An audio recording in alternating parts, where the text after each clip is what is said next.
Hello बच्चों, चलिए आज का हमारा प्रश्न है, यदि f -5 से +5 से r पर एक सतत फलन है और यदि f डैश x किसी भी बिंदु पर शून्य नहीं होता तो सिद्ध कीजिए कि f-5 बराबर नहीं होगा f5 के। तो यहाँ से इस प्रमेय को सरल करने हेतु हम रोले प्रमेय काम में लेंगे। तो रोले प्रमेय का कथन यहाँ से है, यहाँ से हमारी मुख्य अवधारणा में, तो यहाँ से इस प्रश्न को करने हेतु हमारे पास यहाँ से हमारी मुख्य अवधारणा कार्य करेगी। मुख्य अवधारणा यहाँ से हम लेके चलेंगे, यदि हमें यहाँ से फलन fx दिया गया है तो fx पर हमें रोले प्रमेय का कथन लगाना है। तो रोले प्रमेय का कथन हमें यहाँ से कहता है, यदि हमारे पास यहाँ से कोई भी फलन fx है और fx हमें अंतराल a से b में परिभाषित किया गया है, कोई भी अंतराल a b में दिया गया है, तो प्रथम अवधारणा तो यह रहेगी fx हमारे पास संवृत अंतराल, fx संवृत अंतराल अर्थात a b में सतत हो, a b में सतत होना चाहिए। साथ ही यहाँ से हमारे पास दूसरा खंड यहाँ से रहेगा, यह हमारे पास जो fx आया है इसका विवृत अंतराल बनाएंगे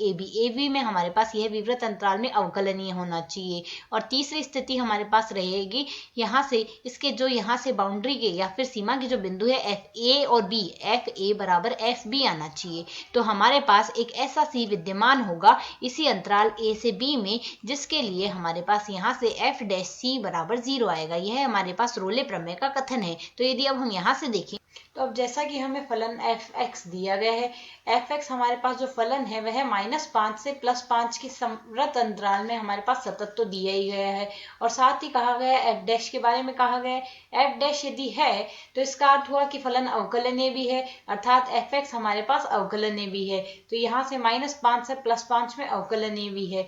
अब यदि हम यहाँ से देखें, यह हमारे पास यहाँ से f डैश x का मान 0 के बराबर कहीं नहीं है इस अंतराल में। तो यदि f डैश x 0 नहीं है तो हम यहाँ से रोले प्रमेय का कथन काम में ले सकते हैं। इस स्थिति में fa का मान fb के बराबर नहीं होगा, अर्थात f-5 का मान f5 के बराबर नहीं हो सकता।